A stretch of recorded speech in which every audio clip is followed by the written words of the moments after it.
지난 시간 우리는 롯의 말을 농담으로 여겼었던 사위들을 함께 살펴봤습니다. 해당 사건은 하나님의 말씀에 대한 죄인들의 반응과 또 이 평소 롯의 삶을 보여주는 그러한 내용이었죠. 롯은 의인이고 천사의 경고는 하나님의 말씀입니다. 그리고 롯의 사위가 될 자들은 이 소돔 사람들이죠. 그러니까 롯이 천사의 경고를 가족들, 특히 사위들에게 전했음은 의인이 죄인들에게 하나님의 말씀을 전하는 그러한 그림이 되는 것입니다. 기본적으로 하나님의 말씀은 심판을 위해 주어지는 것이 아닙니다. 살리기 위해 주어지는 것입니다. 잘 아시다시피 하나님은 사랑이시고 그 안에 생명이 있습니다. 그러니까 하나님을 믿고 그 사랑 안에 거하는 자는 살 수 있는 것이죠. 하나님을 믿기 위해서는 반드시 자기 부인이 선행이 되어야 합니다. 내가 아닌 하나님이 맞다라고 하는 사실을 인정해야 하는 것입니다. 여러분, 내가 맞다 그렇게 생각을 하는 자는 하나님이 맞다고 생각하지 않습니다. 그래서 하나님을 믿지 않는 것이고 또 그분의 말씀을 농담으로 여기게 됩니다. 소돔 사람은 하나님 앞에서 큰 죄인으로 지냈습니다. 적어도 성경은 그렇게 기록을 하고 있죠. 그냥 죄인이 아닙니다. 큰 죄인입니다. 왜 큰 죄인이다 그렇게 표현하는 것입니까? 당시 그들이 윤리 도덕적으로 부정하게 지냈기 때문에 그렇습니까? 동성애 문제가 있었기 때문입니까? 그러한 요소가 전혀 없다 그렇게 보기는 어렵겠습니다만 그것이 큰 죄인이라 여겨지는 결정적인 요인이 되는 것은 아닙니다. 하나님이 보시는 것은 여러분 상대적인 죄가 아닙니다. 죄의 크기가 아니라는 것이죠. 죄는 다 같은 죄입니다. 하나님은 절대적인 죄를 보시는 분이십니다. 하나님이 심각하게 여기시는 죄는 비진리죠. 진리의 반대가 비진리입니다. 진리가 아니면 여러분 다 비진리입니다. 이를 쉽게 말하면 하나님이 아닌 다른 하나님, 그것을 믿는 것이 죄가 된다는 것이죠. 다른 하나님이란 결국 자기 자신을 가리킵니다. 나를 왕으로 여기며 자기 자신을 믿는 것입니다. 그것이 우상 숭배 아닙니까? 내가 신이고 왕입니다. 기본적으로 왕은요 남의 말을 잘 듣지 않습니다. 그런데 진짜 왕이라고 하는 분이 나타나서 경고를 하며 자, 여기 있으면 죽으니까 빨리 벗어나십시오 그렇게 말을 한다. 그 말 듣겠습니까? 듣지 않습니다. 내가 왕인데 이 무슨 말을 하는가 그렇게 여기며 농담으로 여기는 것입니다. 그러니까 나를 왕으로 여기며 사는 죄인들은 하나님의 말씀을 듣지 않습니다. 그냥 무시합니다. 그래서 사랑과 생명의 말씀이 믿는 자들에게는 구원의 소식이 되지만 그렇지 않은 자들에게는 그것이 심판의 소식이 됩니다. 이해가 되시죠? 그런데 이와 더불어서 우리는 롯을 조금 주목해서 봤습니다. 롯의 사위들이 롯의 말을 농담으로 여겼습니다. 여러분, 롯은요 이후 장인이 될 사람입니다. 보통 장인의 말을 가볍게 듣는 사람 없습니다. 그러나 지금 사위들은 롯의 말을 농담으로 여기고 있습니다. 왜 롯의 이 사위들이 롯의 말을 농담으로 여겼던 것입니까? 평소 롯이 신앙적인 말을 전혀 하지 않았기 때문입니다. 여기서 우리는 매우 중요한 사실을 확인했습니다. 개인의 신앙이 무너지게 되면 결국 가정의 신앙도 함께 무너지게 된다라고 하는 사실이었죠. 여러분, 우리가 왜 그렇게 개별적으로 신앙의 열심과 열정을 내야 하는지 아십니까? 일차적으로는 그래야 자신과 하나님과의 관계를 유지하고 발전시켜 나갈 수 있기 때문이지만 여기서 한 걸음 더 나아가면은 내가 속한 가정의 영적 문제와 직결이 되기 때문에 그렇습니다. 내가 신앙으로 예민해지지 않으면은 결국 내가 속한 가정도 영적으로 둔감해지게 되는 것입니다. 그러면 어떤 특별한 날에 갑자기 신앙적인 이야기를 한다라고 해도 그 말을 가족들이 듣지 않습니다. 오늘따라 왜 그래? 전에는 안 그랬잖아. 그냥 하던 대로 해. 그렇게 이야기를 하게 된다는 것입니다. 그러나 평소 신앙적으로 예민하게 반응하며 지냈던 자는 어떠하겠습니까?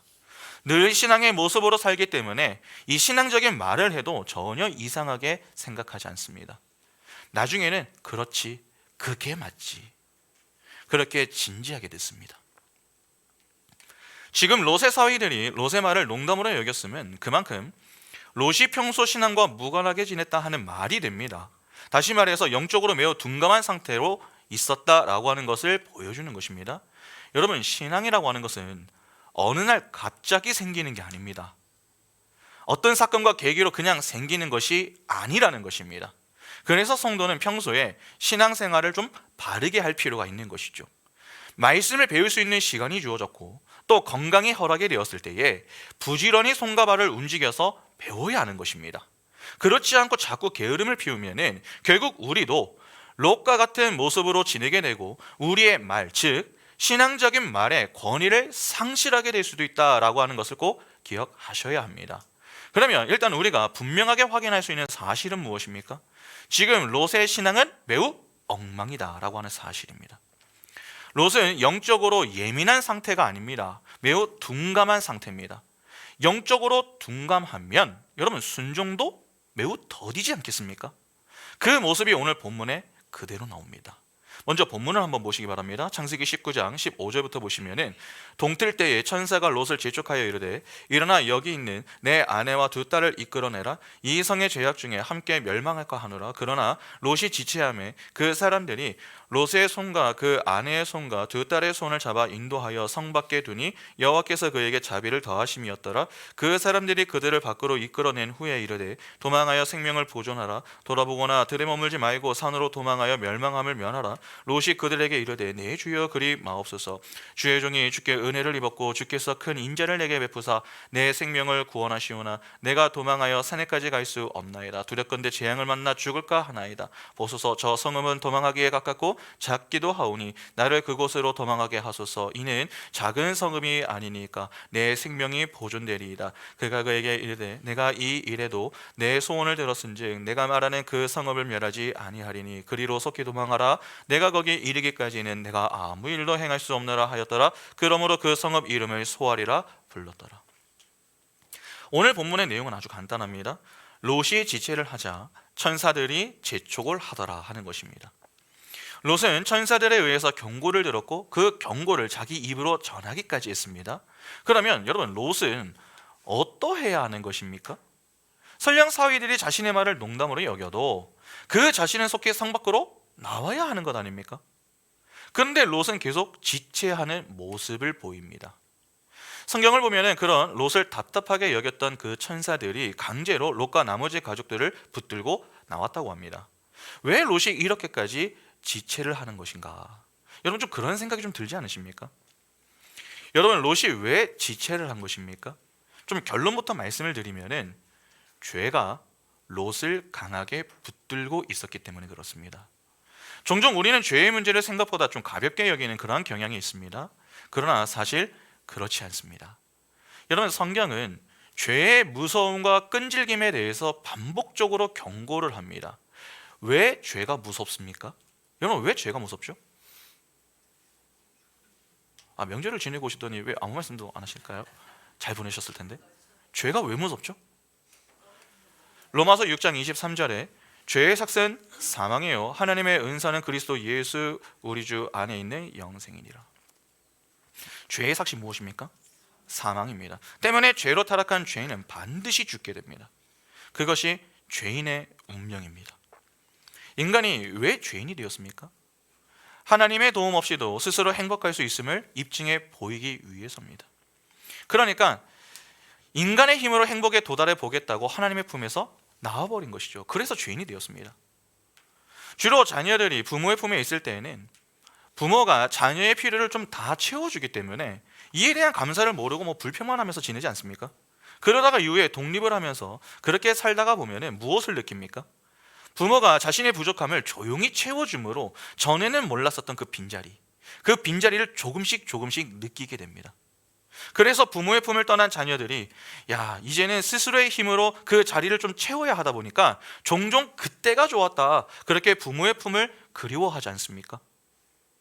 여러분 죄인도 똑같습니다. 하나님의 품에 있을 때에는 모릅니다. 그때에는 그냥 하나님 품 밖으로 나가는 것만이 제일의 목표였습니다. 그러나 막상 나와보니까 어떠합니까? 스스로 할 수 있는 것보다 할 수 없는 것이 훨씬 더 많습니다. 거의 없죠. 하나님의 도움 없이도 행복할 수 있다 그렇게 여겼는데 실상은 그렇지 않았던 것입니다. 인간이 하나님의 품에서 행복하게 지낼 수 있었던 것은 하나님이 가지고 계신 생명 때문이었습니다. 그러나 하나님의 품을 떠나는 그 순간부터 하나님이 공급해 주시던 그 생명은 끊어지게 됩니다. 생명은 오직 하나님만이 가지고 계십니다. 그리고 하나님만이 공급해 주실 수 있는 것입니다. 이는 결국 인간의 노력과 힘으로는 생명을 얻을 수 없다는 말이죠. 이 생명을 행복으로 바꾸어 표현해도 괜찮습니다.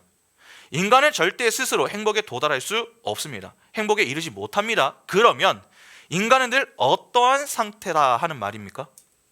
행복의 반대가 행복하지 않은 상태, 즉 불행한 상태 아닙니까? 그래서 인간은 이 문제 해결을 위해서 끊임없이 노력을 해왔습니다. 나름의 선행체계와 지식체계를 만들고 문명과 문화, 철학과 의료 등 여러 가지의 방법들을 동원하여서 행복의 문제, 달리 말해서 생명의 문제를 해결해 보겠다고 나섰습니다. 그러나 아직까지 그 누구도 행복에 도달했다, 죽음의 문제를 해결했다, 성공했다 그렇게 이야기하는 사람이 없습니다. 전부 실패했습니다. 그래서 인간은 늘 무엇을 가지고 있습니까? 죽음의 공포 앞에서 벌벌 떨며 지내고 있는 것입니다. 모든 죄인이 다 죽음을 무서워합니다. 이 땅에 어떤 존재도 죽음을 피해가지 못합니다. 세월을 이기는 사람 없습니다. 그래서 죽음이 다가올수록 사람이 죽음의 공포 앞에서 그렇게 힘들어하는 것이죠. 또한 질병도 그렇지 않습니까? 작은 질병들에 대해서는 아무렇지 않게 그렇게 생각을 합니다. 예를 들어서 두통이나 감기에 걸렸다. 그러면 사람들은 약국에 가서 약을 사 먹어라, 병원에 가서 주사 한 대 맞으면 금방 낫는다, 그렇게 가볍게 이야기를 합니다. 또한 두통이나 감기에 걸린 사람도 이를 심각하게 받아들이지 않습니다. 그러나 죽을 병, 희귀병에 걸렸다. 그러면 어떻습니까? 세상이 무너진 것 같다라고 하는 그러한 마음이 들기 시작하고 사는 것이 사는 것처럼 느껴지지 않습니다. 죽음이 저 멀리 있다 그렇게 느껴지지 않기 때문에 늘 불안하고 예민한 상태로 지내게 되죠. 왜 강기하는 이렇게 다른 모습을 보이는 것입니까? 고칠 수 없는 병, 달리 말해서 인간의 힘으로는 해결하지 못하는 문제를 만났기 때문입니다. 이렇게 인간은 죽음의 문제를 해결하지 못합니다. 노력을 하지 않아서가 아닙니다. 노력을 해도 해결하지 못합니다. 죽음의 문제에 대해서 인간이 무서워함은 곧 무엇에 대해서도 무서워한다는 말이 되겠습니까? 죄에 대해서도 무서워한다는 말이 되는 것입니다. 죄의 결과로 생겨난 문제가 죽음입니다. 그래서 성경은 죄를 무서운 것이다 그렇게 이야기하는 것입니다. 그런데 죄는 무겁기만 한 게 아닙니다. 매우 끈질깁니다. 성경은 언약의 책입니다. 그래서 하나님이 언약 백성을 구원하시는 내용과 그 구원한 자기 백성을 어떻게 완성의 자리까지 인도하시는가 하는 것을 이 창세기부터 요한계시록까지 다루죠. 하나님의 백성을 아들로 만들어내셔서 하나님을 아버지로 인식하여 아버지의 영광을 찬양하게 하시는 것, 그것이 하나님의 창세전 언약의 내용입니다. 에베소서 1장 3절부터 6절 보시면은 찬송하리로다 하나님 곧 우리 주 예수 그리스도의 아버지께서 그리스도 안에서 하늘에 속한 모든 신령한 복을 우리에게 주시되 곧 창세전에 그리스도 안에서 우리를 택하사 우리로 사랑 안에서 그 앞에 거룩하고 흠이 없게 하시려고 그 기쁘신 뜻대로 우리를 예정하사 예수 그리스도로 말미암아 자기의 아들들이 되게 하셨으니 이는 그가 사랑하시는 자 안에서 우리에게 거저 주시는 바 그의 은혜의 영광을 찬송하게 하려는 것이라. 성경은 여러분 구원의 시제를 어떻게 기록하고 있습니까? 구원의 시제, 과거, 현재, 미래로 기록을 합니다. 전에 몇 번 확인을 했지만 다시 한번 좀 확인해 보겠습니다. 에베소서 2장 8절 보시면은 너희는 그 은혜에 의하여 믿음으로 말미암아 구원을 받았으니, 과거네요. 이것은 너희에게서 난 것이 아니요 하나님의 선물이라. 빌립보서 2장 12절에 그러므로 나의 사랑하는 자들아 너희가 나 있을 때뿐 아니라 더욱 지금 나 없을 때에도 항상 복종하여 두렵고 떨림으로 너희 구원을 이루라. 현정입니다. 로마서 5장 10절에 곧 우리가 원수 되었을 때에 그의 아들의 죽으심으로 말미암아 하나님과 화목하게 되었은즉 화목하게 된 자로서는 더욱 그의 살아나심으로 말미암아 구원을 받을 것이니라. 미래입니다. 여기 보면 성경은 구원에 대해서 구원을 받았고 구원을 받고 있으며 구원을 받을 것이다 그렇게 이야기합니다. 기본적으로 구원은 죄를 전제하지 않고는 사용할 수 없는 용어입니다. 여러분, 구원이 무엇입니까? 구원, 건짐을 받는 것입니다. 소위 자리가 옮겨지는 것이죠. 구원을 받은 하나님의 택한 백성이 교회 아닙니까? 그 교회를 가리키는 헬라어 단어가 에클레시아입니다. 밖으로 부름을 받았다라고 하는 말입니다. 그러면 어디에서 밖으로 부름을 받았다는 말입니까? 죄 밖으로 부름을 받았다는 말입니다. 교회의 머리가 예수 그리스도입니다. 머리와 몸은 하나입니다. 그러니까 교회가 예수인 것이죠. 교회의 구원은 오직 예수 그리스도로 인하여 주어지는 것입니다. 그러면 왜 꼭 그 이름이 예수입니까? 그 이름이 담고 있는 의미 때문입니다. 마태복음 1장 21절에 아들을 낳으리니 이름을 예수라 하라. 이는 그가 자기 백성을 그들의 어디에서 구원합니까? 죄에서 구원할 자이심이라 하니라. 여러분, 예수는 그냥 오신 것이 아닙니다. 자기 백성을 죄에서 구원하기 위하여 오신 것입니다. 그런데 모든 자들이 아닙니다. 예수를 그리스도로 인식하고 고백하며 믿는 자들만을 구원하십니다. 그들이 바로 하나님의 은혜를 입은 자들인 것이죠. 그러면 보시기 바랍니다. 죄에서 건짐을 받는 것이 구원이라면은 구원이 나오는 곳에서는 여러분 반드시 무엇도 함께 나와야 한다는 말이 되겠습니까? 구원이 나온다면 죄도 함께 나와야 합니다. 아까 구원의 시제가 과거, 현재, 미래라고 했죠. 구원의 시제가 이는 성도의 전 인생을 가리키는 것 아닙니까? 그러면 성도의 인생에는 늘 구원의 은혜가 있지만 그 이면에는 무엇도 함께 있는 것입니까? 죄도 함께 있는 것입니다. 여러분, 이게 매우 중요합니다.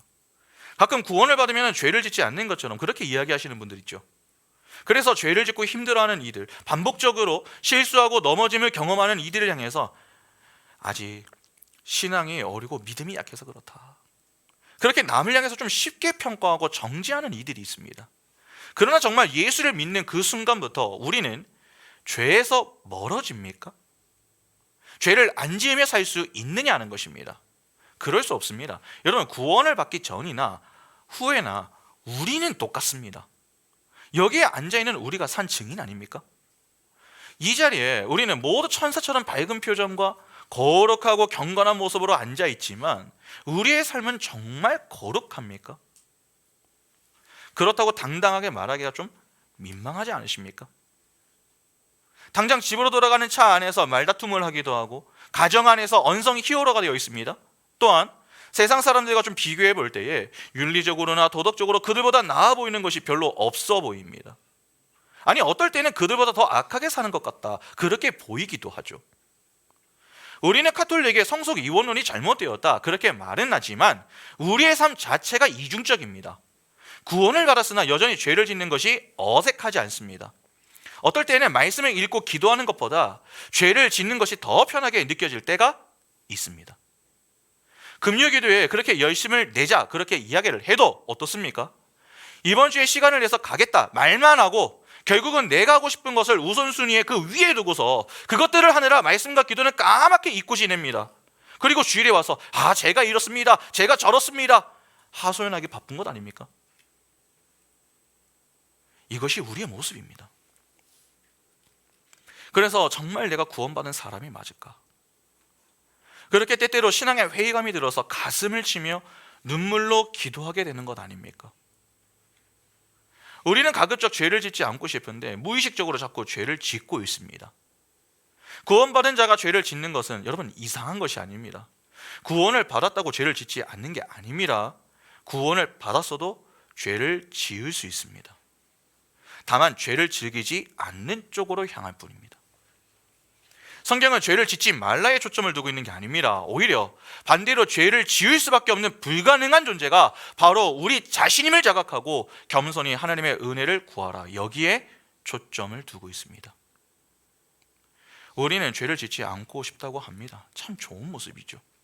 그러나 정말 우리가 죄를 짓지 않는다면 우리의 신앙은 날로 좋아집니까? 그렇지 않습니다. 그 반대로 나빠집니다. 우리가 죄를 짓지 않을 수준까지 이르게 되면 우리는 우리의 힘을 의지하지 하나님의 도움을 구하지는 않습니다. 소위 교만하게 되는 것입니다. 하나님은 절대 우리를 교만의 자리로 인도하지 않으십니다. 겸손의 자리를 인도하시는데 이때 동원되는 것이 인생의 고난과 고통입니다. 이를 통해 하나님은 우리에게 죄들을 통해서 본질적인 죄를 깨닫게 하시며 우리의 불가능함을 자각하고 겸손히 하나님만 의지하도록 만드시는 것입니다. 그러니까 하나님은 우리를 위하여서 무엇까지도 사용하시는 겁니까? 죄까지도 사용하시는 것이죠. 그러면 여기서 분명한 사실은 무엇입니까? 하나님은 우리를 위하여 죄까지도 동원하신다라고 하는 사실과 더불어 성도의 인생에 늘 죄의 문제가 함께한다 하는 것이죠. 이를 조금 다른 각도에서 표현을 하면은 죄의 끈질김이라고 표현할 수 있는 것입니다. 단지 우리가 구원받기 전에만 죄가 우리를 붙들고 우리를 놔주지 않는 것이 아닙니다. 구원을 받은 그 이후에도 죄는 끊임없이 우리를 붙들려고 하고 어떻게든 죄의 자리로 돌아오게 만들려고 합니다. 마지막 순간까지 마귀의 세력은 죄의 문제로 성도를 미혹하려고 합니다. 여러분, 큰 틈이 아니어도 됩니다. 작은 틈만 보여도 그 틈을 비집고 들어가서 넘어지게 만들려고 합니다. 베드로전서 5장 8절과 9절 보시면은 근신하라 깨어라 너희 대장 마귀가 오는 사자같이 두루다니며 삼킬 자를 찾나니 너희는 믿음을 굳건하게 하여 그를 대적하라. 이는 세상에 있는 너희 형제들도 동일한 고난을 당하는 줄 아닙니다. 그래서 성경이 구원받은 성도에게 늘 강조하는 것이 무엇입니까? 항상 깨어 기도하라 하는 것 아닙니까? 시험에 들지 않도록 깨어 있으라. 이것이 바로 죄의 끈질김을 교훈하는 내용이 되는 것입니다. 여러분, 성경은 결코 죄를 가볍게 다루지 않습니다. 매우 무섭고 끈질긴 문제, 이 무거운 문제로 다룹니다. 그러면 보시기 바랍니다. 구원을 받고도 끝까지 성도를 괴롭히는 것이 이 죄의 문제라면은 구원을 받기 전 상태는 어떠하겠습니까? 더하면 더했지 덜하지는 않지 않겠습니까? 여러분, 롯은 의인입니다. 그는 소돔이 아니라 아브라함의 품에 있어야 합니다. 아브라함은 예수 그리스도를 예표하는 인물입니다. 때문에 그와 동행하면 곧 예수 그리스도와의 동행을 의미합니다. 하나님 안에 생명이 있습니다. 그러나 그는 그만의 작은 애국 건설을 꿈꾸면서 소돔으로 향했습니다. 아브라함의 품에 돌아올 수 있는 기회가 있었지만 이를 거부하고 소돔으로 향한 것입니다. 롯은 싫은데 소돔으로 향한 것이 아니라 소돔을 사랑해서 간 것입니다. 롯의 소돔 사랑은 그가 그곳에서 어떻게 지내는지를 보면 정확하게 알 수 있죠. 그가 소돔에서 어떻게 지냈습니까? 소돔 성문에 앉아서 재판을 할 수 있는 지도자 반열까지 이를 정도로 그곳에서 열심히 지냈습니다. 지도자는 그냥 될 수 있는 게 아닙니다. 적어도 그곳에 거주하는 소돔 사람들의 인정을 받아야만 가능한 것입니다. 그런데 이방인인 롯이 그곳의 지도자가 되었습니다. 이는 그가 평소 그곳에서 얼마나 호의적이며 악인의 눈에도 그가 대단해 보일 정도로 열심히 살았다는 말이 됩니까? 그렇게 세상 속에서 율법의 행위로 죄를 지으며 살았던 자가 롯이었습니다. 그래서 그가 그의 입술로 하나님의 경고를 언급했을 때 사위들이 진지하게 듣는 것이 아니라 반대로 농담으로 여겼던 것입니다. 하나님의 말씀을 전하는 것이 어색하게 다가올 정도였습니다. 죄로 가득하다라고 하는 말은 나로 가득하게 된다 하는 말입니다. 마귀는 나로 가득 차게 만듭니다. 그래서 생겨나는 문제가 지나친 자기애죠. 좋은 습관은 오랜 훈련의 과정을 통해서 갖게 되지만 여러분, 나쁜 습관은요 훈련이 필요하지 않습니다. 그래서 애들도 무엇을 가장 먼저 배우죠? 안 좋은 걸 먼저 배웁니다. 외국 사람들도 한국에 오면 무엇을 먼저 배웁니까? 안 좋은 것부터 배웁니다. 매우 쉽게 생기죠. 그런데 잃는 것은 또 이와 정확하게 반대가 됩니다. 좋은 습관을 잃는 것은 금방인데 나쁜 습관을 잃는 것은 오랜 시간이 걸립니다. 이상하게 나쁜 습관을 갖지 말라 그렇게 이야기를 해도 너무나도 쉽고 빠르게 갔습니다. 그러나 좋은 습관은 가지려고 해도 잘 안 됩니다.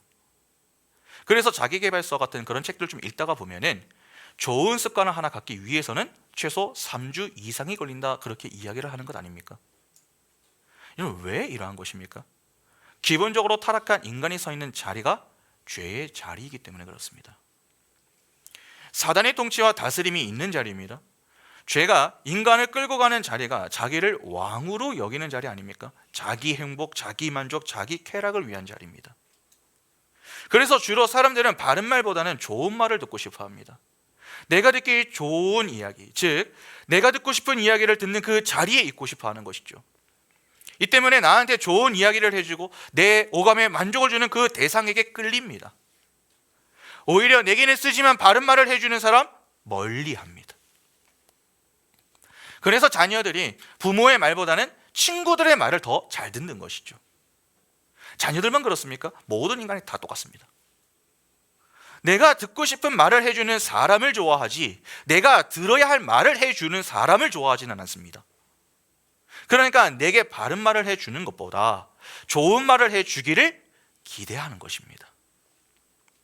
그래서 내게 좋은 말을 해주는 사람과 친하게 지내고, 바른 말을 해주는 사람은 기피의 대상으로 삼아서 어떻게든 자기 자존심을 지키려고 합니다. 그것이 어리석은 죄인들의 실상인 것입니다. 여러분, 우리가 구원을 받기 전에 있던 자리가 사단의 통치를 받던 자리였습니다. 의인인 교회가 죄인들과 죄로 뒹굴면서 지냈습니다. 때문에 롯의 이 지체는 이상한 것이 아닙니다. 당연한 것입니다. 그러면 구원을 받으면 다릅니까? 그렇지 않습니다. 뭐 다른 사람 생각할 거 없습니다. 우리를 보면 됩니다. 우리는 정말 부지런히 하나님의 말씀을 배우는 그 일에 열심을 냅니까? 그렇지 않습니다. 우리는 무엇에 지체하고 무엇에 재촉합니까? 세상으로 향하는 그 일에는 지체하고 하나님께 향하라는 그 일에 재촉합니까? 반대 아닙니까? 주일 이후에 한 주간 우리의 삶의 모습을 한번 생각해 보시기 바랍니다. 세상 일과 하나님의 일, 그 사이에서 우리는 무엇에 지체하고 무엇에 재촉합니까? 주로 세상 일은 재촉하며 서두릅니다. 이거 해야지 저거 해야지. 그러나 하나님의 일은 지체합니다. 이상하게 나를 위해 사용하는 그 시간에는 열심을 내고 서두르며 최선을 다합니다. 그런데 하나님을 위해 사용하는 시간만 되면 어떻습니까? 자꾸 피곤하여 하품이 나고 또 어떤 일들이 생겨나는 것 같아서 미루게 됩니다. 지체하는 것이죠. 그래서 금요기도에 모이자고 해도 다음에 가면 되겠지, 그렇게 자꾸 미루고 유튜브를 보거나 내가 하고 싶은 것만 합니다. 하나님이 천사들을 통해서 롯에게 지체하지 말라 그렇게 경고를 했습니다. 이는 오늘날 우리에게도 동일하게 주어지는 말씀입니다. 말세에 대한 말씀을 주시면서 때가 악하니 세월을 아끼라 그렇게 말씀하셨습니다. 또한 늘 깨어 기도하라고 명하셨죠. 그러나 우리는 그 경고를 듣고도 어떻게 하고 있습니까? 진지하게 듣지 않습니다. 오늘만 날이야? 내일 하면 되지. 그렇게 자꾸 미루고 또 미루려고 하는 것입니다. 하나님은 재촉하시는데 우리는 지체하려고 합니다.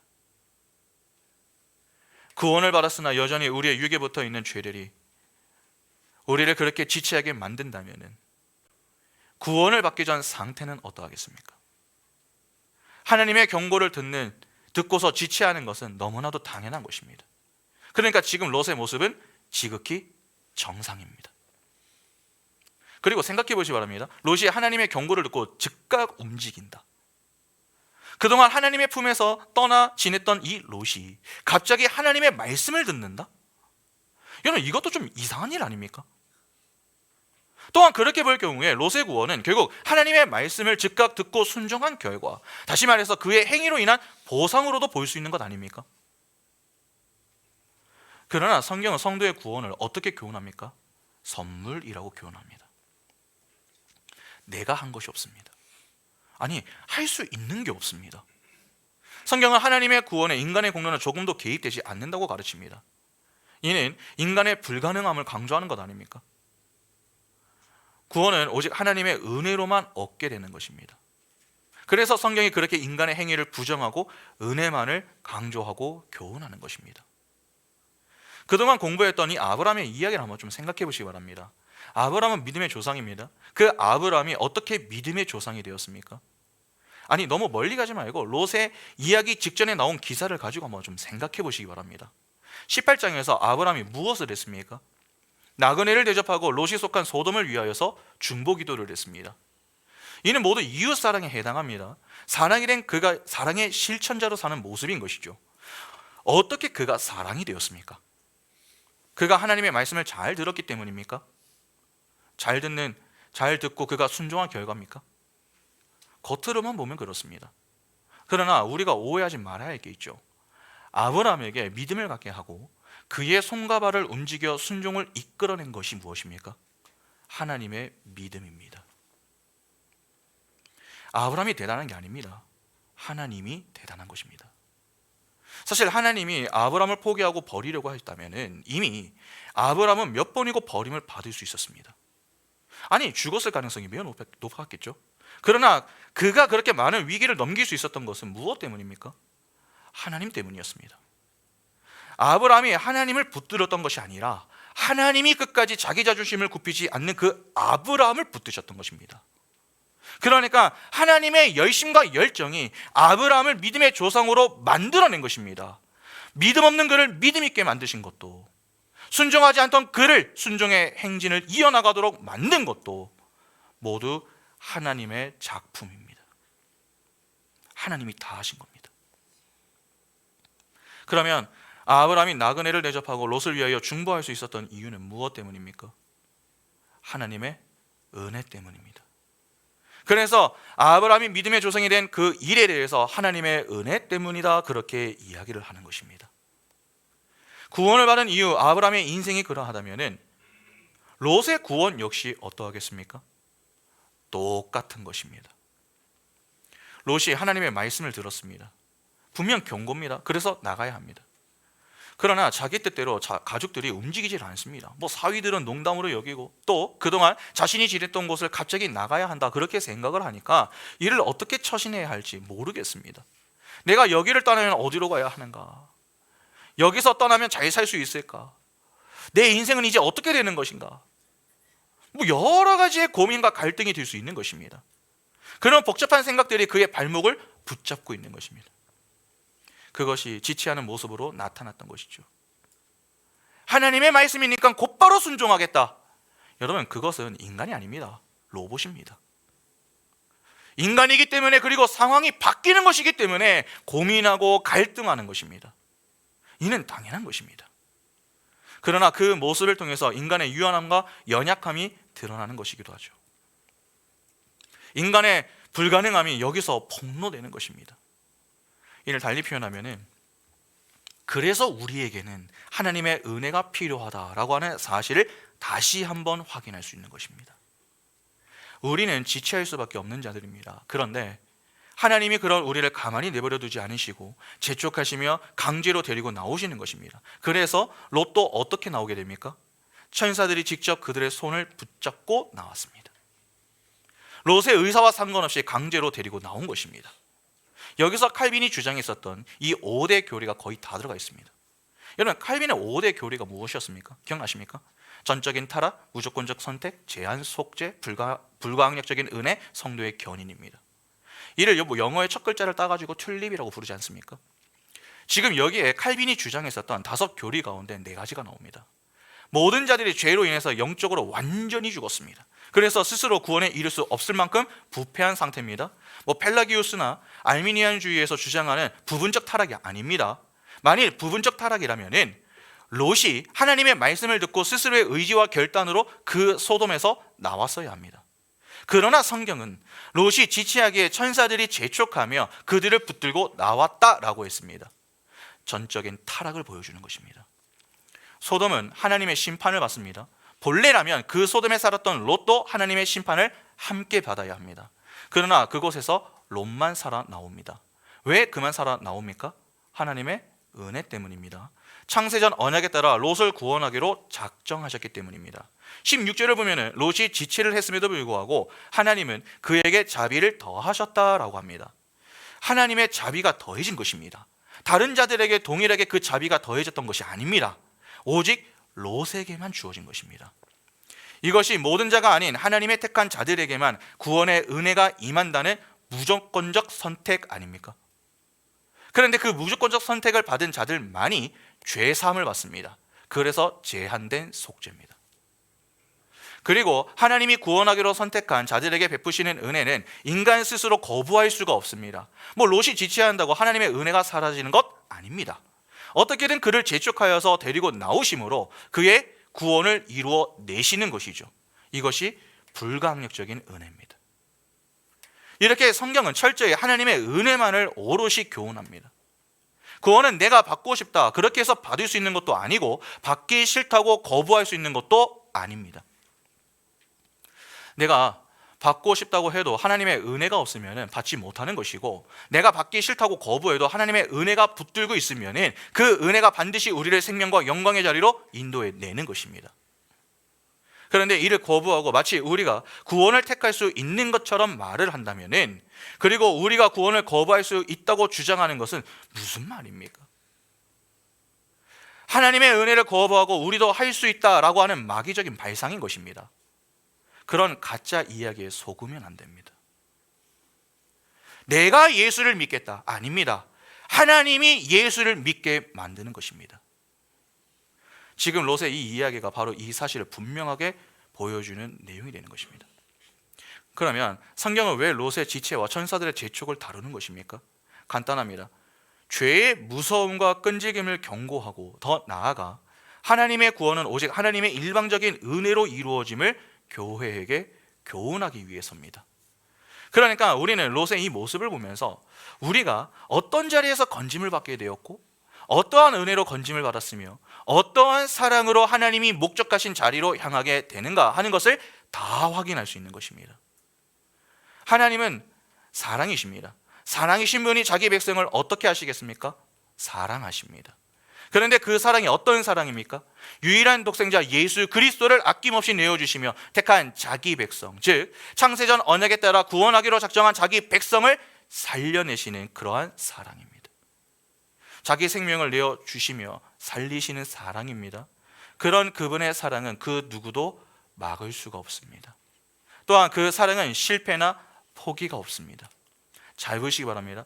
하나님의 계획은 소돔을 심판하시는 것입니다. 그런데 심판의 때가 가까워졌는데 롯이 자꾸 지체를 합니다. 그러면 어떻게 해야 합니까? 그냥 심판하셔야 합니까? 하나님은 전능하신 분이십니다. 그래서 그냥 심판을 하시려면 심판을 하실 수도 있었습니다. 롯을 포함한 모든 자들을 그 자리에서 다 함께 죽일 수 있었다는 것입니다. 그러나 그럴 경우 어떤 문제가 발생합니까?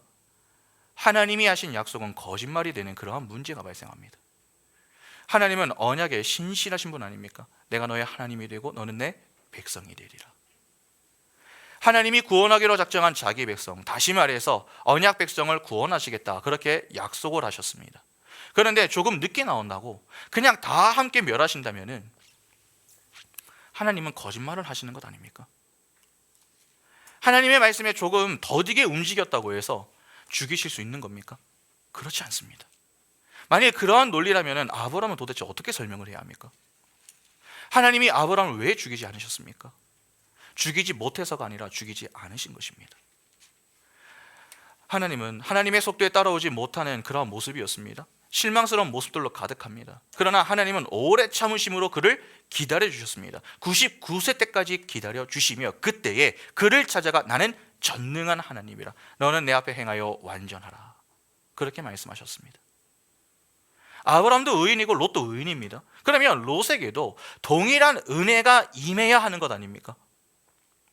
그래서 천사들이 빨리 산으로 도망하여 멸망함을 면하라 라고 하니까 지체하던 롯이 그리하지 말라고 하며 자신은 산으로 향할 수 없음을 강조하자 천사들이 뭐라고 합니까? 22절을 다시 한번 보시기 바랍니다. 창세기 19장 22절 보시면 그리로 속히 도망하라, 내가 거기에 이르기까지는 내가 아무 일도 행할 수 없느라 하였더라. 그러므로 그 성읍 이름을 소알이라 불렀더라. 내가 가지 않으면 내가 아무 일도 행할 수 없다라고 이야기를 합니다. 무슨 말이죠? 롯이 심판의 열쇠를 쥐고 있다라고 하는 말입니까? 롯 때문에 아무 일을 하지 못한다 하는 말이 무슨 의미입니까? 하나님의 능력이 부족하거나 롯이 신경 쓰인다, 그런 말 아닙니다. 너의 구원이 먼저다. 너는 반드시 내가 구원할 것이다, 그 말입니다. 내 백성은 내가 반드시 책임지고 구원한다. 그 누구도 내 백성을 향한 나의 사랑을 끊을 수 없다, 그 말씀을 하신 겁니다. 그러니까 하나님의 강한 의지를 보이신 것이죠. 로마서 8장 35절부터 39절 보시면 누가 우리를 그리스도의 사랑에서 끊으리요? 환난이나 공고나 박해나 기근이나 적신이나 위험이나 칼이랴. 기록된 바 우리가 종일 주를 위하여 죽임을 당하게 되며 도살당할 양같이 여김을 받았나이다 함과 같으니라. 그러나 이 모든 일에 우리를 사랑하시는 이로 말미암아 우리가 넉넉히 이기느니라. 내가 확신하노니 사망이나 생명이나 천사들이나 권세자들이나 현재이나 장래이나 능력이나 높음이나 기쁨이나 다른 어떤 피조물이라도 우리를 우리 주 그리스도 예수 안에 있는 하나님의 사랑에서 끊을 수 없으리라. 하나님은 비진리로 가득한 소돔과 같은 이 땅을 불로 심판하실 것입니다. 성경은 그렇게 경고하고 있습니다. 그러나 그 때가 언제인지 아십니까? 하나님의 택한 백성이 모두 구원을 받은 이후입니다. 우리는 누가 하나님의 택한 백성인지 압니까? 모릅니다. 그래서 우리가 날마다 복음을 증거하는 증인된 삶을 살아야 하는 것이죠. 디모데후서 4장 1절부터 5절 보시면 하나님 앞과 살아있는 자와 죽은 자를 심판하실 그리스도 예수 앞에서 그가 나타나실 것과 그의 나라를 두고 엄히 명하노니 너는 말씀을 전파하라. 때를 얻든지 못 얻든지 항상 힘쓰라. 범사에 오래 참음과 가르침으로 경책하며 경계하며 권하라. 때가 이르리니 사람이 바른 교훈을 받지 아니하며 귀가 가려워서 자기의 사욕을 따를 스승을 많이 두고 또 그 길을 진리에서 돌이켜 허탄한 이야기를 따르리라. 그러나 너는 모든 일에 신중하여 고난을 받으며 전도자의 일을 하며 내 직무를 다하라. 바울은 때를 얻든지 못 얻든지 항상 말씀을 전하라고 합니다. 이것이 바로 성도가 해야 할 일인 것이죠. 여전히 많은 이들이 예수께서 언제 오시는가 이 재림의 때에만 관심을 둡니다. 그러나 우리가 관심을 둬야 할 것은 예수의 재림의 때가 아니라 그 때까지 우리에게 주어진 그 자리에서 우리의 본분을 다하는 것입니다. 조금 다르게 표현하면 우리의 관심은 속도가 아니라 자리여야 한다는 것입니다. 하나님은 자기 백성에게 속도를 요구하지 않습니다. 오히려 자리를 물으십니다. 네가 어디 있느냐? 그 어디에도 너는 언제까지 나와서 언제까지 내 나라로 들어와야 한다. 그렇게 가르치지 않습니다. 히브리서를 보면 신앙생활을 경주로 비유하지 않습니까? 그 내용도 보면 어떻죠? 한번 보겠습니다. 히브리서 12장 1절부터 보시면 이러므로 우리에게 구름같이 둘러싼 허다한 증인들이 있으니 모든 무거운 것과 얼매기 쉬운 죄를 벗어버리고 인내로서 우리 앞에 당한 경주를 하며 믿음의 주요 또 온전케 하시는 이인 예수를 바라보자. 그는 그 앞에 있는 기쁨을 위하여 십자가를 참으사 부끄러움을 개의치 아니하시더니 하나님 보좌 우편에 앉으셨느니라.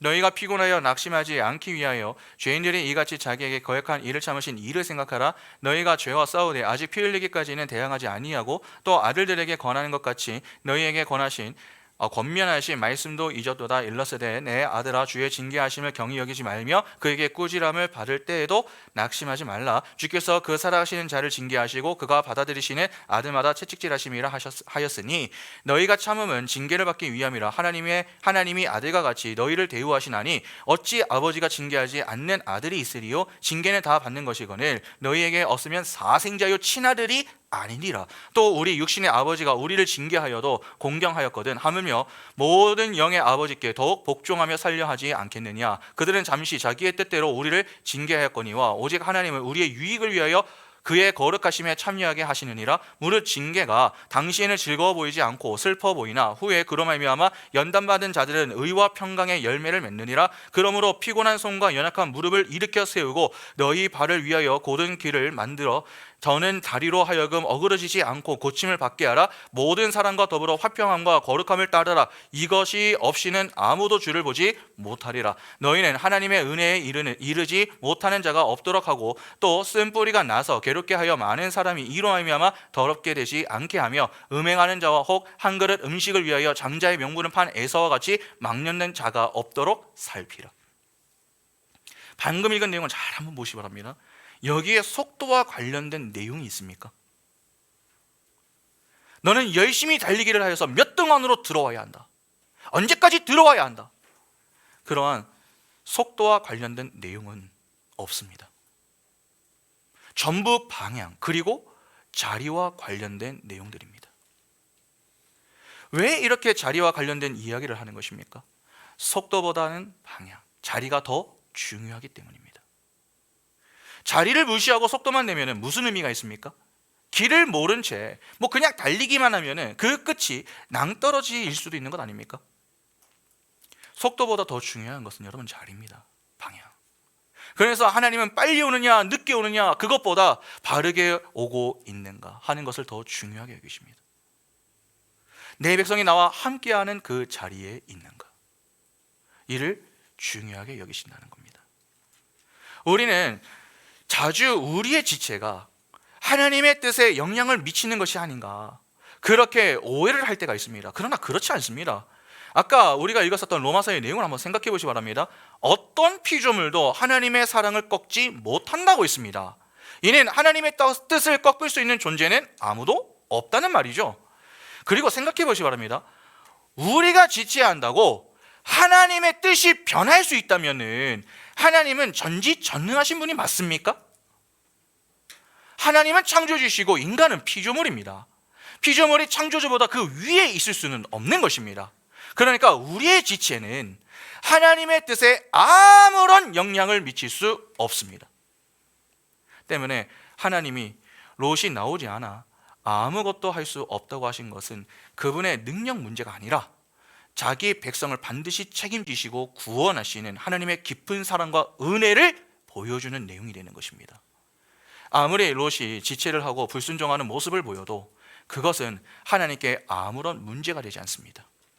롯이 그러한 모습을 보일수록 오히려 그런 롯을 포기하지 않으시고 구원하시는 하나님의 열심과 끝내 영광의 자리에 서게 만드시는 하나님의 은혜만이 더욱 부각될 뿐입니다.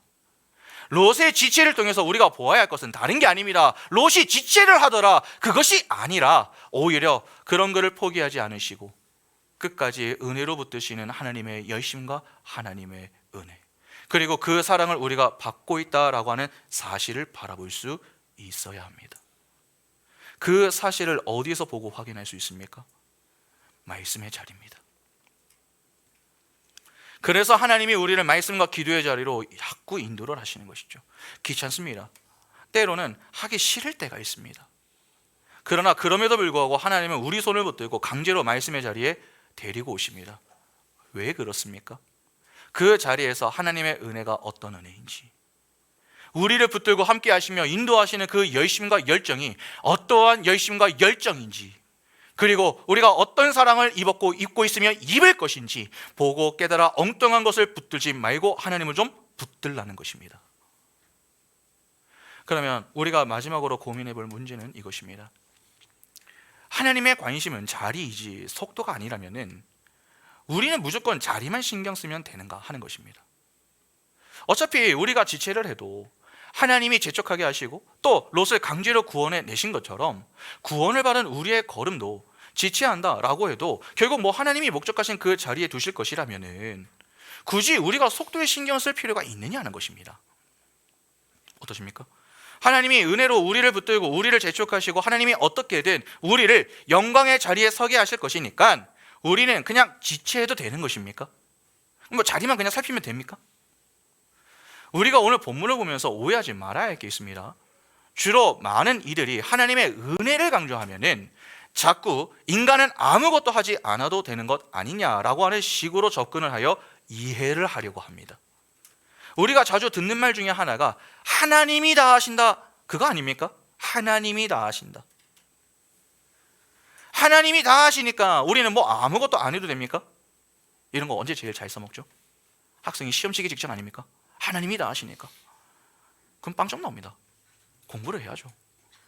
진짜 말씀을 통해서 그냥 자리만 잘 확인하고 자리만 지키면 되는 것인가? 속도에는 무관심해도 되는 것인가? 그렇지 않습니다. 자리를 확인했다면 그 다음부터는 속도를 신경 써야 합니다. 우리의 문제는 늘 이분법적으로만 생각을 하려고 하는 것이죠. 하나가 중요하면 다른 하나는 중요하지 않다, 그렇게 생각하는 것 아닙니까? 왜 자꾸 이렇게 생각하는지 아십니까? 신앙생활을 편하게 하고 싶어서 그렇습니다. 그러나 신앙생활은 가볍고 편하게 할 수 있는 게 아닙니다. 요즘 사람들이 자꾸 잘못 생각하는 게 있습니다. 내 마음이 편한 곳에서 내가 신앙생활 하겠다, 그렇게 생각을 하는데 이거 아주 잘못된 것입니다. 여기 앉아 계시는 분들에게 제가 한번 여쭤보겠습니다. 신앙생활을 하시면서 마음이 편할 날이 있습니까? 대답을 안 하시니까 함께 신앙생활 하시는 게 너무 행복하신가 봐요. 여러분, 편할 날 없습니다. 그래서 우리가 늘 정해진 시간에 나와서 말씀을 붙들고 기도하는 것 아닙니까? 우리는 싫습니다. 포기하고 싶죠. 그러나 왜 포기하지 않습니까? 하나님의 말씀이기 때문에 그렇습니다.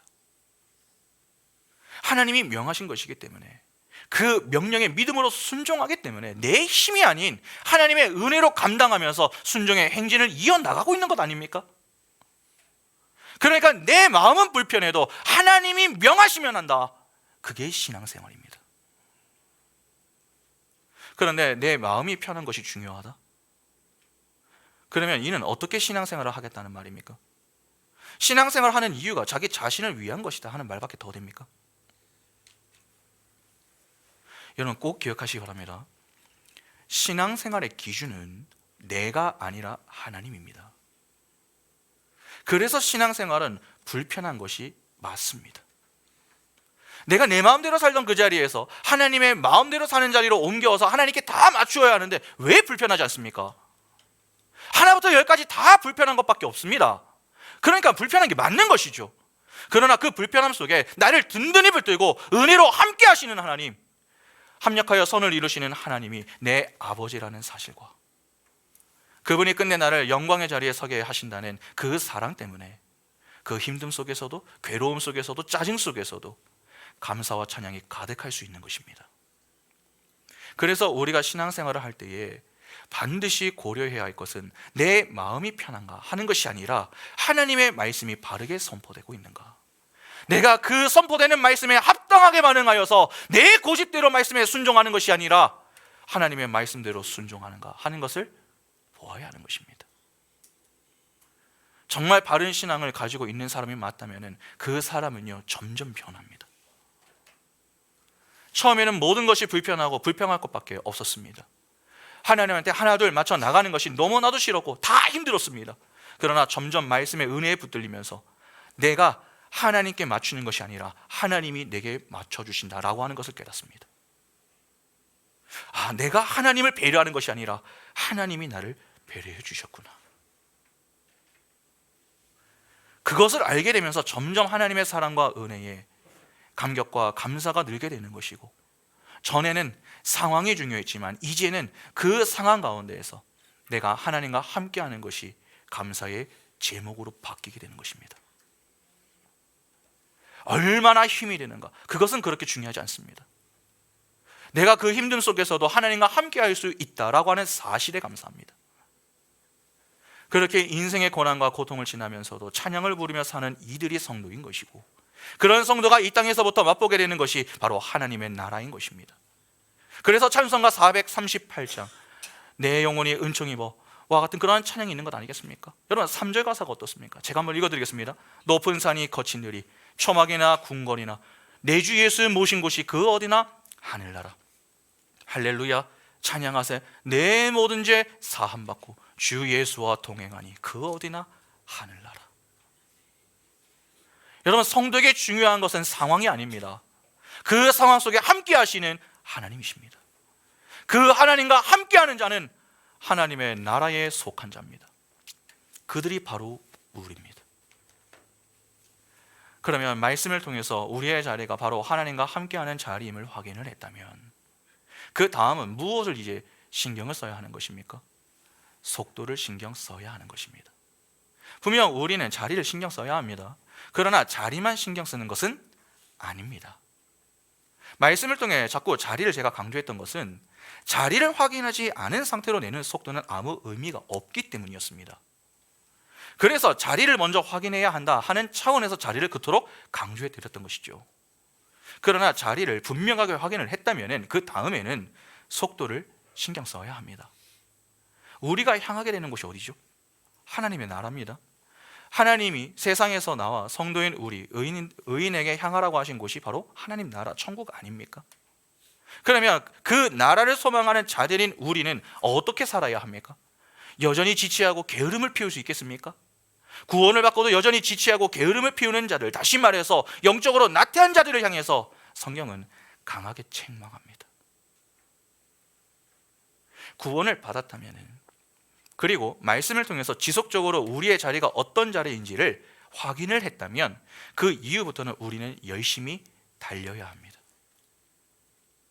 빌립보서 3장 14절에 표대를 향하여 그리스도 예수 안에서 하나님이 위에서 부르신 부름의 상을 위하여 달려가노라. 바울은 그리스도 예수 안에서 하나님이 위에서 부르신 그 부름의 상을 위해 달린다라고 합니다. 다메섹 도상에서 예수를 만난 이후에 바울은 지속적으로 말씀을 통해 자신의 자리를 확인했었고, 이후 그는 주께서 부르시는 그 날까지 쉬지 않고 달렸습니다. 달리고 또 달렸습니다. 자리만 확인하고 지체하지 않았습니다. 바울이 어떻게 그렇게 표대를 향해 달려갈 수 있었던 것입니까? 그가 달리기를 잘해서 달려간 게 아닙니다. 그가 달릴 수 있어서 간 게 아닙니다. 구원을 받고서 보니까 하나님이 자신을 붙들고 계심을 깨달았고 그 붙드심에 감사하며 하나님께 전적으로 자신을 맡기며 믿음으로 순종을 했던 것입니다. 하나님이 다 하실 것이니 자신은 가만히 있겠다가 아니라 오히려 하나님이 붙들고 나를 인도하시니 내가 믿음으로 따르겠다, 그렇게 되더라는 것입니다. 이 내용이 왜 중요한지 아십니까? 여러분, 지금 창세기 1차 수신자가 누굽니까? 광야 생활을 하고 있는 이스라엘입니다. 이스라엘이 어떻게 출애굽을 했습니까? 롯과 같이 있다가 나온 자들 아닙니까? 430년 동안 종살이를 하면서 망설이고 지치지 않은 그들을 하나님께서 모세를 통해서 재촉하시고 강하게 붙드시는 그 은혜로 애굽에서 나올 수 있었던 것 아닙니까? 그들은 하나님이 약속하신 목적지 가나안 땅을 향하여 가고 있는 중입니다. 그러면 이스라엘은 이제 어떻게 살아야 하는 것입니까? 바울이 하나님이 위에서 부르신 그 부름의 상을 위하여 달려갔다라고 했듯이 이스라엘도 힘차게 하나님의 나라를 바라보면서 순종의 행진을 하며 달려가야 하는 것입니다. 오늘 우리도 다르지 않습니다. 죄는 무섭고 끈질기게 우리에게 찾아옵니다. 우리가 스스로 해결할 수 없을 만큼 큰 고통을 줍니다. 그래서 우리는 하나님의 말씀 앞에서도 자꾸 지체하려고 하는 그런 모습을 보이려고 하죠. 그러나 그런 우리의 걸음을 재촉하시며 그분의 은혜로 우리를 구원하셨습니다. 그리고 그 은혜로 하나님이 우리를 붙드시고 구원하고 계시고 구원하실 것입니다. 그러면 그 사실이 분명하다면 이제 우리가 해야 할 일은 무엇입니까? 이전과 동일한 모습으로 자꾸 지체하면서 영적인 게으름을 부리고 오히려 하나님이 진짜 하시나 하지 않으시는가, 그것을 가지고서 하나님을 시험하는 모습을 보일 게 아니라 이제는 말씀 안에서 하나님만 소망하면서 순종의 행진을 이어나가야 하지 않겠습니까? 순종의 행진을 이어나가며 물론 실수하고 넘어질 수 있습니다. 그러나 그것은 아무 문제가 되지 않습니다. 넘어지셨습니까? 일어나면 됩니다. 하나님이 우리의 실수까지도 사용하여 그분의 뜻을 이루십니다. 우리가 넘어져도 다시 일으켜 세워 걸어가게 하십니다. 그 하나님이 우리의 인생을 든든히 붙들고 계십니다. 우리가 할 일은 우리가 얼마나 무엇을 했느냐가 아니라 우리를 은혜로 든든히 붙들고 계시는 그 하나님을 믿음으로 소망하고 바울과 같이 우리의 자리를 확인하고 우리를 부르신 그 부름의 상을 위하여 힘차게 달려가는 것입니다. 믿음의 눈을 열고 지치 않은 우리를 재촉하며 끝내 구원의 자리에 서게 만드시는 그 예수 그리스도의 사랑과 은혜만을 바라보시기 바랍니다. 그래요, 비록 고단하고 힘이 들어도 이제는 지치 않은 인생이 아니라 말씀의 은혜를 든든히 붙들고 그리스도 예수 안에서 부름의 상을 위하여 함께 힘차게 달려가는 인생, 그래서 하나님의 영광을 찬양하는 복의 인생이 바로 우리 모두의 인생이 다 될 수 있기를 간절히 소망합니다. 함께 찬양하겠습니다.